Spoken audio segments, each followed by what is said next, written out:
試下幻想下一班細路仔喺個好猛太陽嘅公園入邊跑嚟跑去捉伊人，藍天下邊全部都係佢哋嘅笑聲，堆沙堡啦、爬樹啦，周圍探索呢個無邊無際嘅世界。呢啲畫面係我哋好多人嘅童年回憶嚟噶嘛，係咪？不過而家個畫面完全唔同晒，隻手仔細細就已經揸住部智能電話，班細路個個頭耷耷喺度掃個芒，沉迷喺個虛擬宇宙入面。智能電話到底係幾時開始靜雞雞咁改變晒成個童年嘅定義咧？大家好，我哋今日嚟介紹 Jonathan Haidt 嘅《The Anxious Generation》焦慮世代。一切都要由大約2010年講起，嗰陣時智能電話開始普及 ，Instagram、TikTok 呢啲 app 好快就席捲全球。班細路唔止係玩電話咁簡單，佢哋嘅童年直頭係被改寫咗。以前做細路咧係真正嘅 play-based childhood，要面對面同人玩，要喐手喐腳，自由咁周圍去。呢啲經歷咧就好似城市嘅建築師咁，幫佢哋建立社交技巧、抗逆力同自信心。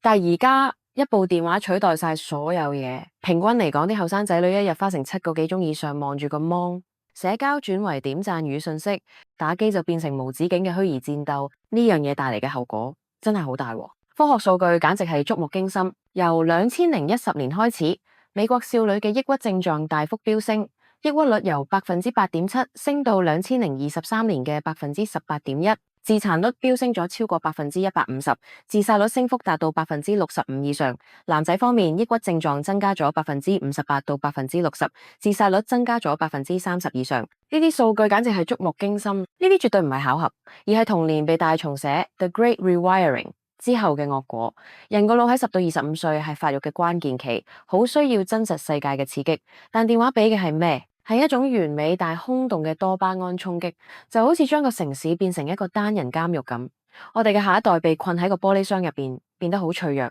仲好迷失。不過又唔使絕望住，其實有得救嘅。心理學家 Jonathan Haidt 喺佢本《焦慮世代》入邊提出咗4個關鍵建議：第一，唔好俾細路喺14歲之前擁有智能電話；第二，16歲之前唔好用社交媒體；第三，推行無電話校園；第四，鼓勵佢哋過返啲冇電話嘅自由玩樂生活，有更多時間同朋友面對面玩樂。芬蘭同好多國家已經實行緊無電話校園，學生喺課堂同休息時間都唔可以用電話，結果啲細路嘅心理健康同社交互動真係好咗好多。喺浩瀚嘅宇宙入邊，一個童年可能只係眨下眼就過，但對我哋每個人嚟講，童年定義咗我哋係邊個。雖然我哋好渺小，但我哋絕對有得揀，要令智能電話變成我就手嘅工具，而唔係俾佢做我哋嘅主人。焦慮世代唔係一種宿命，未來係點，由我哋自己話事。